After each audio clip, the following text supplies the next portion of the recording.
Friends, I want to share some masterpieces, some classic books. These are based on a series of columns. Read Like the Wind in the New York Times Book Review.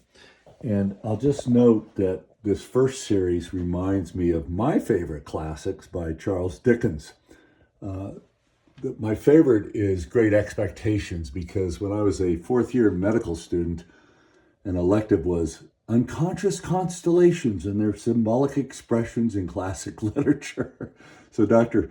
Jose Barcelon taught us how to psychoanalyze the protagonists in these great novels. Anyway, let's get back to Sadie Stein and just the way these reviewers are able to capture masterpieces in books, in music, and in movies is just fascinating. Dear readers, last year when the Paris Theater in New York showed Alfred Hitchcock's lurid psychodrama classic Vertigo as part of its Big Loud 2024 series, I used the occasion to revisit the novel on which it was based. And then she looks at these two classics, The Living and the Dead, fiction in 1956, Paris, 1940, a lawyer named Roger Flavieres who has a morbid fear of heights, and goes on. And then she states, read if you like, Vertigo, Les Diaboliques, Gone Girl. So this is reference to great masterpieces in literature. The next book she reviews, Fast Times at Ridgemont High, nonfiction in 1981.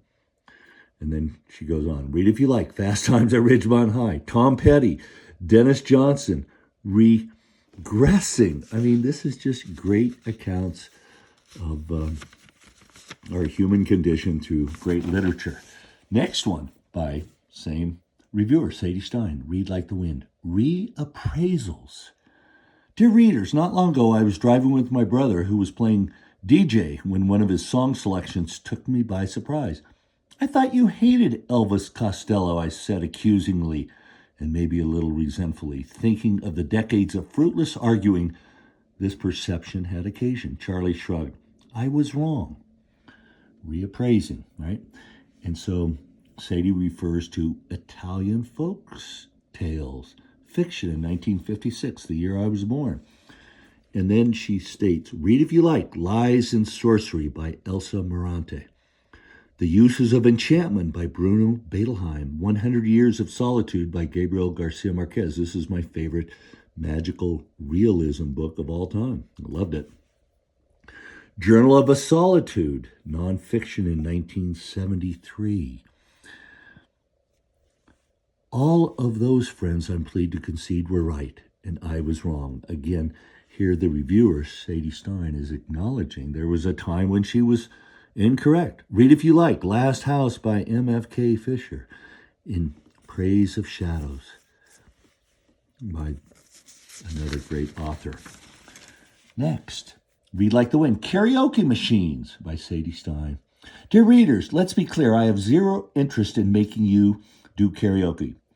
Like most enthusiasts, I assume, I don't want to force anyone into sacramental public humiliation, nor do I want to watch from the stage while you silently ponder what kind of repressed loser sings White Town to a room full of drunk people who wandered in from an advertising convention in the Javits Center on a Monday night. I mean, this is just such great writing in itself.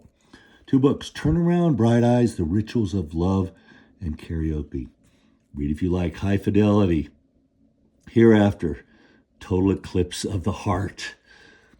The Crow Valley Karaoke Championships, fiction in 2023. Read if you like, Jamie Attenberg's The Middlesteins. Anything by Louise Penny. The Appeal by Janice Hallett. Now we go to a different reviewer, Leah Greenblatt, who does a wonderful job too. Dear readers, with apologies to Stephen Hawking, anyone who's ever experienced a root canal or a first kiss knows something about the relativity of time. Who hasn't felt entire weeks go by like flashcards or wondered why certain situations, a bad date, a flight delay, seem to open up wormholes to eternity? And then Leah Greenblatt refers to injury time. Read if you like, Cringe Comedy, Stockholm Syndrome, the 1972 Louis Buñuel movie, The Discreet Charm of the Bourgeois. And then finally, The 25th Hour, Read if you like Richard Price, Pit Bulls, Watching Other People Make Poor Decisions. Again, these are all cultural gifts that we have, books, movies, music that reflect our human condition. And we have wonderful reviewers who are just, I believe, great authors themselves.